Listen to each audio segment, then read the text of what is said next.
नमस्कार। अमरउजाला.com में एक बार फिर आप सभी का स्वागत। इजराइल गुस्से में है, इजराइल तमतमाया हुआ है, मोसाद की प्रतिष्ठा मिट्टी में मिली है और उसी मिट्टी के ढेर अब गाजा पट्टी में दिखाई दे रहे हैं। धुएं का गुबार है और बारूद की गंध है। जानना यह ज़रूरी है कि इजराइल आखिर इस तरीके से क्यों तमतमाया हुआ है। अमर उजाला की वीडियो सीरीज में हमने आपको बताने की कोशिश की असल में इजराइल बना कैसे। एक देश जिसका कोई अस्तित्व नहीं था, एक नस्ल जो लगातार पिटी मारी गई और अपनी ज़मीन से भगाई गई, और उसको फिर जब एक देश मिला भी तो वह ऐसा जहां पर चारों तरफ दुश्मन है। इजराइल ने अपनी इजराइल के रूप में प्रतिष्ठा ऐसे ही नहीं अर्जित की। कई सारी ऐसी घटनाओं को अंजाम दिया जिससे इजराइल का नाम पूरी दुनिया में एक अलग तरीके से देखा जाने लगा। छोटा सा देश, लगभग 1 करोड़ की आबादी, आसपास दुश्मन, लेकिन उसकी तकनीकी दक्षता और उसकी जासूसी एजेंसी मोसाद का नाम पूरी दुनिया में क्यों। हमने आपको बताया एक ऑपरेशन रेथ ऑफ गॉड, जिसकी वजह से प्रतिष्ठा बढ़ी मोसाद की, प्रतिष्ठा बढ़ी इजराइल की। एक हमने बताया आपको ऑपरेशन डायमंड, किस तरीके से रूस की आंख का तारा MiG-21 विमान इराक के एक फाइटर पायलट के माध्यम से चुरा लिया गया और रूस देखता रहा। यही सारे वो कारनामे हैं जिसकी वजह से इजराइल बना और जिसकी वजह से मोसाद का नाम उतनी प्रतिष्ठा के साथ लिया जाने लगा, और जिसको कि 7 अक्टूबर 2023 को किए गए हमले में हमास ने चोट पहुंचाने की कोशिश की और उसी चोट का बदला लेने के लिए उतारू है इजराइल। एक और ऐसा ऑपरेशन है जिसको सुनना और देखना अपने आप में किसी उपन्यास या फिल्मी कहानी से के रोमांच से भी परे है। एकदम हैरत अंगेज, एकदम दुस्साहसी, एकदम रोमांच से भरा। कोई फिल्म की पटकथा ऐसी नहीं लिख सकता जैसी कार्रवाई को इजराइल ने और मोसाद ने अंजाम दिया, और उस ऑपरेशन का नाम था ऑपरेशन थंडरबोल्ट। जी हाँ, जिन लोगों ने फिल्म देखी है इसी नाम से बनी हुई, वो जल्द से पहचान जाएंगे कि वो क्या कारनामा था। युगांडा में ईदी अमीन जैसे तानाशाह के घर में घुसकर अपने नागरिकों को छुड़ा लाना, ऐसा दुस्साहसी कारनामा इतिहास में दूसरा नहीं मिलता। फिल्में मिलती हैं, पटकथाएं मिलती हैं, पर सचमुच के जीवन में इजराइल के लड़ाकों ने ऐसा कारनामा किया, और जिसका वर्तमान संदर्भ में एक किरदार बहुत महत्वपूर्ण भी है, वो आगे बताएंगे आपको इस वीडियो में। दरअसल तारीख थी 27 जून 1976 की। एयर फ्रांस की फ्लाइट 139 तेल अवीव से पेरिस जा रही थी, और उस जो फ्लाइट थी उसको एथेंस में, ग्रीस के एथेंस में चढ़े आतंकवादियों ने अगवा कर लिया था। वादी हद्दाद नाम का एक फिलिस्तीनी था जो जिहादी था, फिलिस्तीन की मुक्ति के लिए लड़ रहा था, फिलिस्तीनियों के लिए लड़ रहा था तथाकथित तौर पर, और उसके कहने पर इस पूरी कार्रवाई को अंजाम दिया गया था। इसमें एक महत्वपूर्ण बात यह भी है कि इसमें जो शामिल फिलिस्तीनी आतंकी थे उनका जर्मनी के 2 आतंकियों ने भी साथ दिया था। तो ये जो फ्लाइट थी 27 जून 1976 को 139, ये चली थी तेल अवीव से, इजराइल के तेल अवीव से, और ये जा रही थी पेरिस। इसमें लगभग 246 यात्री सवार थे, जिसमें ज़्यादातर यहूदी थे। तो तेल अवीव से, इजराइल से चली एयर फ्रांस की फ्लाइट 139, जिसमें लगभग 246 यात्री वहाँ से सवार थे, और जब वो एथेंस के ग्रीस में रुकी तो वहाँ से 58 यात्री और चढ़े थे। जी हाँ, 58 यात्री और चढ़े, लेकिन इसी में 4 वो अपहरणकर्ता शामिल थे जिन्होंने आगे जाकर इस पूरे हवाई जहाज को हाईजैक करने की, अपहरण करने की कार्रवाई को अंजाम दिया। लगभग 12:30 बजे दिन में ये हवाई जहाज चला तो था पेरिस पहुंचने के लिए, लेकिन ये पेरिस पहुंचा नहीं। इन जो अपहरणकर्ता हवाई जहाज में एथेंस से सवार हुए थे, उन्होंने प्लेन को अगवा कर लिया। सबसे पहले वो उसको लीबिया की ओर ले गए। वहाँ पर उनको लगा था मुअम्मर गद्दाफी से उनको सपोर्ट मिलेगा, लेकिन मुअम्मर गद्दाफी का उनको सपोर्ट नहीं मिला, समर्थन नहीं मिला, और ये हवाई जहाज़ वहाँ से एंटेबे हवाई अड्डे पर, एंटेबे नाम से इसलिए याद कीजिए क्योंकि ऑपरेशन एंटेबे के नाम से भी इस पूरी कार्रवाई को जाना जाता है। युगांडा में उस हवाई अड्डे पर ये उतरा जहाँ पर वहाँ के तानाशाह ईदी अमीन ने खुद इस हवाई जहाज का स्वागत किया। पहले बेनगाजी में गया, यहाँ पर कुछ समय के लिए बेनगाजी हवाई अड्डा जो है लीबिया का, उस पर उसको रोका गया और वहाँ से वो पहुँचा एंटेबे। और वहाँ ये भी बताया जाता है कि लीबिया में जो उसको आवश्यक ईंधन था, फिर से जो रिफ्यूलिंग उसकी होनी थी वो लीबिया में कर दी गई थी। लेकिन उसके बाद ये हवाई जहाज़ जिसका अपहरण कर लिया गया था, एयर फ्रांस की फ़्लाइट 139, इसको युगांडा में उतार दिया गया। देखिए, युगांडा का एक अपने आप में उस वक्त का अलग महत्व है। ईदी अमीन जो मिलिट्री जनरल था, वो तानाशाह बनकर अब युगांडा पर शासन कर रहा था। पश्चिमी देशों से शुरुआत में उसने संबंध अच्छे रखे, लेकिन उसके बाद वो तानाशाह बना, अपने तरीके से अपनी कार्रवाइयों को अंजाम देने लगा।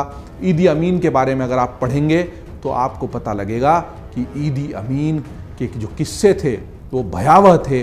उसको नरभक्षक तक कहा गया, मनुष्य का मांस खाने में उसको आनंद आता था, और वो ये कहता भी था, किंवदंतियों के तौर पर ही सही, उसके आसपास के लोगों द्वारा फैलाए गए भ्रम के तौर पर ही सही, कि अपने विपक्षियों को मारकर उनके सिर वो अपने फ्रीजर में सुरक्षित रख देता था। ऐसा ईदी अमीन और उसकी सेना खड़ी थी इस पूरे अपहरण के साथ और इजराइल के खिलाफ। फिलिस्तीनियों का उद्देश्य यह था कि इस विमान का अपहरण करके उन 40 कैदियों को इजराइल की जेलों से छुड़वा लिया जाए, जो कि उनके अपने आतंकी थे, उनके कार्यकर्ता थे। इन 40 कैदियों के अलावा 4 अन्य कैदी जो अन्य अंतर्राष्ट्रीय जेलों में बंद थे, उनको छुड़ाने की मांग सबसे पहले इस पूरे अपहरण के लिए आई। इस अपहरण की योजना के पीछे का उद्देश्य समझ में आ गया। इस अपहरण के पीछे की योजना बहुत ही शातिर तरीके से अंजाम दिया गया। किसी को कानो कान खबर नहीं हुई। एथेंस के ग्रीस से उसमें आतंकी चढ़ गए, अपहरणकर्ता चढ़ गए, उसको लीबिया ले गए, वहाँ से तेल भरवाया और फिर युगांडा की धरती पर उसको ले जाकर उतार दिया। और युगांडा में ईदी अमीन के स्वागत करने का मतलब था कि ये पूरी कार्रवाई में युगांडा शामिल था, तानाशाह शामिल था, तानाशाह की सेना शामिल थी। 27 जून को अपहरण हो जाने के बाद लगातार दुनिया भर में हलचल मची, सब लोग चौंक गए, इजराइल तनाव में आया, कैदियों को छुड़ाने वाली मांग भी उन तक पहुंची और पूरी दुनिया इस बात में सिर बढ़ाने लगी कि आखिर इस चुनौती से कैसे निपटा जाए। समझ में तो आ गया कि ये कैदियों को छुड़ाना चाहते हैं, लेकिन इजराइल झुकने को तैयार नहीं था। इस दरमियान ये भी हुआ 27 जून के बाद कुछ दिनों में कि जो यहूदी थे इस हवाई जहाज में सवार, उनको पूरा अलग एक कमरे में कर दिया गया, जिस हवाई अड्डे पर एंटेबे के उतारा गया था वहां पर, और बाकी केवल यहूदियों को उनके पासपोर्ट और उनकी पहचान के आधार पर अलग कर दिया गया। कुछ समय बाद जो गैर यहूदी यात्री इस हवाई जहाज में थे, अन्य देशों के नागरिक थे, उनको रिहा भी कर दिया गया। उनको वहां से युगांडा से पेरिस भेजने की व्यवस्था भी कर दी गई। इसका मतलब मकसद सिर्फ और सिर्फ यहूदियों को बंधक बनाना और इन यहूदियों को, यात्रियों को छोड़ने के बदले में अपने कैदियों की रिहाई की मांग थी। इसके बाद जागा मोसाद, इसके बाद जागा इजराइल और इजराइल की सेना। काफ़ी गहरा विचार मंथन किया गया कि हमको, सबसे पहले तो इजराइल ने यह तय कर लिया था कि हमको आतंकियों की मांग के आगे नहीं झुकना है। अगर आज हम झुक गए तो इस तरह की कार्रवाइयां होती रहेगी और फिलिस्तीन के लड़ाकों के सामने हमारा सिर हमेशा के लिए झुक जाएगा। हमें चुनौती दी गई है तो हम उसको इजरायली अंदाज में ही निपटेंगे और जवाब देंगे। बहुत गहरा विचार विमर्श सैन्य प्रमुखों के बीच में और इजराइल के नेताओं के बीच में हुआ। मोसाद ने एक योजना बनाकर दी। सबसे पहले तय ये किया गया था कि वहाँ पर एक विक्टोरिया नाम की झील थी जहाँ पर ये बंधक रखे गए थे। उस झील में हवाई जहाज के माध्यम से कमांडो को उतारा जाए इजराइल के। वो कमांडो उस झील के रास्ते जाएंगे रबर की नावों में बैठकर और फिर सारे बंधकों को छुड़ा कर ले आएंगे और उनको छुड़ा कर लाने के बाद एक हवाई जहाज के माध्यम से वापस इजराइल लाया जाएगा। लेकिन इस कार्रवाई में एक दिक्कत थी कि वो जो झील थी वो घातक मगरमच्छों से भरी हुई थी और उन मगरमच्छों से निपटते हुए जाकर यात्रियों को छुड़ा कर लाना आसान काम नहीं था। इसलिए दूसरी योजना बनाई गई। ये दूसरी योजना और भी खतरनाक और भी दुस्साहसी और भी जांबाज थी, लेकिन फिर उसी योजना को अंजाम देने का तय किया गया। 3 और 4 जुलाई 1976 की दरमियानी रात को इस कार्रवाई को अंजाम दिया गया। इजराइल की धरती से 4000 किलोमीटर दूर ये कार्रवाई होनी थी। इसके लिए इजराइल के 100 कमांडो चिन्हित किए गए। 100 कमांडो, आप सोचिए, बहुत महत्वपूर्ण बात थी। इन कमांडो में जो लोग थे उनमें सभी लोग एक एक करके विशेष तौर पर इस ऑपरेशन के लिए चुने गए, पूरा खाका बनाया गया। उसमें तय ये किया गया कि इस तरीके से इस विमान को वहां पर युगांडा के हवाई अड्डे पर पहुंचना होगा कि कोई रडार इसको पकड़ नहीं पाए। तो बहुत नीचे नीचे उड़ते हुए 4000 किलोमीटर दूर इजराइल से ये विमान वहीं अफ्रीका में जो इनके सहयोगी देश थे, केन्या ने इसमें सहयोग किया था और उसका बाद में खामियाजा भी केन्या को भुगतना पड़ा। ईदी अमीन ने केन्या के नागरिकों को अपने ही देश में मारना शुरू कर दिया, वो भी हम आपको बताएंगे। लेकिन बहुत ही रणनीतिक तरीके से ये पूरी कार्रवाई अंजाम दी गई। हवाई जहाज जो इजराइल से चला, एक बैकअप का विमान रखा गया, कमांडो को ले जाने वाला एक विमान रखा गया, एक विमान में केवल दवाइयाँ और क्योंकि उनको पता था कि इतने दिनों से वहाँ पर बंधक हैं, उनको दवाइयों की मेडिकल सहायता की ज़रूरत पड़ेगी, वो रखे गए।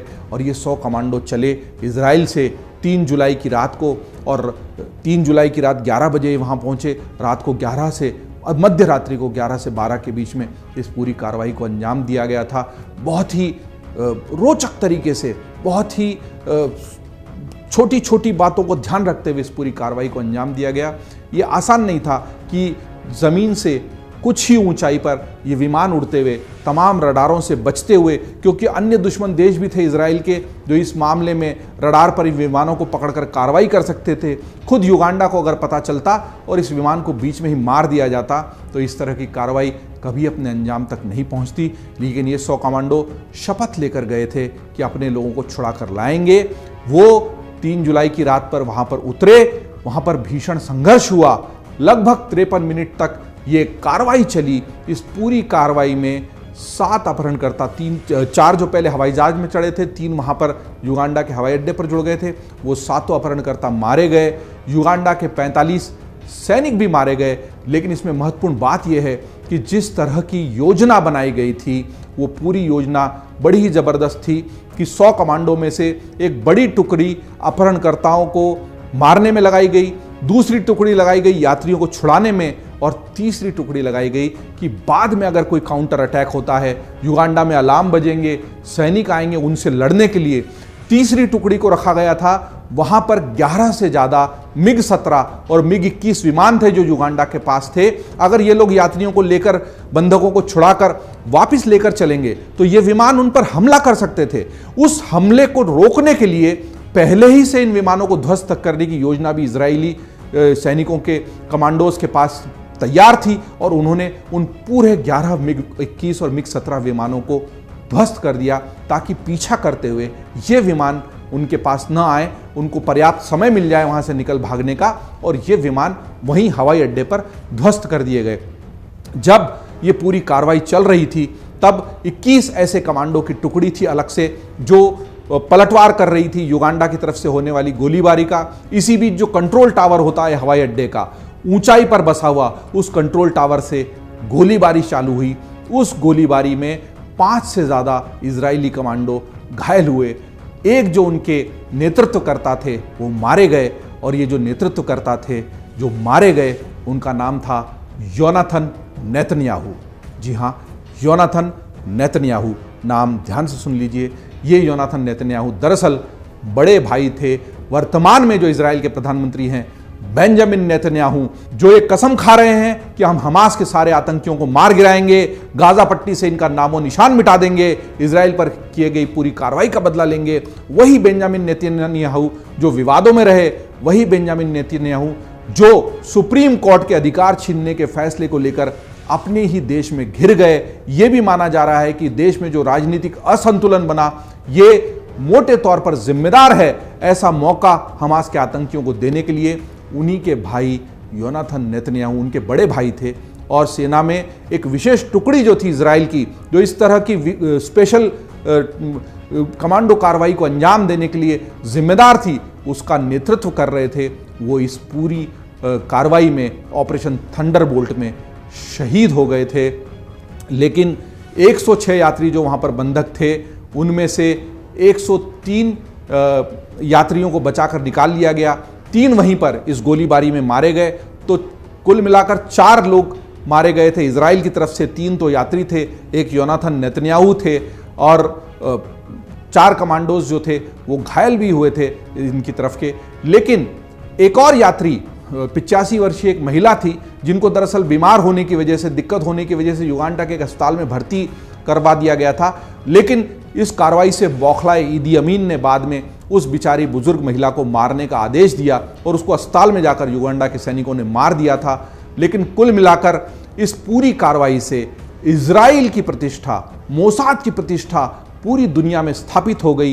योनाथन नेतन्याहू, जो बेंजामिन नेतन्याहू के बड़े भाई थे, तब वो प्रधानमंत्री नहीं थे बेंजामिन नेतन्याहू, लेकिन वो इस कार्रवाई में शहीद हो गए। लेकिन ऑपरेशन थंडरबोल्ट अपने आप में एक अनोखा, अपने आप में एक हैरत अंगेज ऐसा कारनामा है जिसकी वजह से इजराइल की प्रतिष्ठा, मोसाद की प्रतिष्ठा पूरी दुनिया में स्थापित हुई। युगांडा का जो तानाशाह था ईदी अमीन, वो हाथ मलता रह गया। फिलिस्तीन को के जो आतंकी थे, जो सपने देख रहे थे अपने 40 कैदियों को छुड़ाने की और इजराइल पर दबाव बनाने की, उनको सिर झुकाना पड़ा, नीचा देखना पड़ा। उनकी पूरी योजना फेल हो गई क्योंकि इजराइल में मोसाद थी। मोसाद के साथ 100 ऐसे कमांडो थे, ऐसे दिमाग थे शातिर, जो ये जानते थे कि नहीं, हम अपने नागरिकों को छुड़ा कर ला सकते हैं।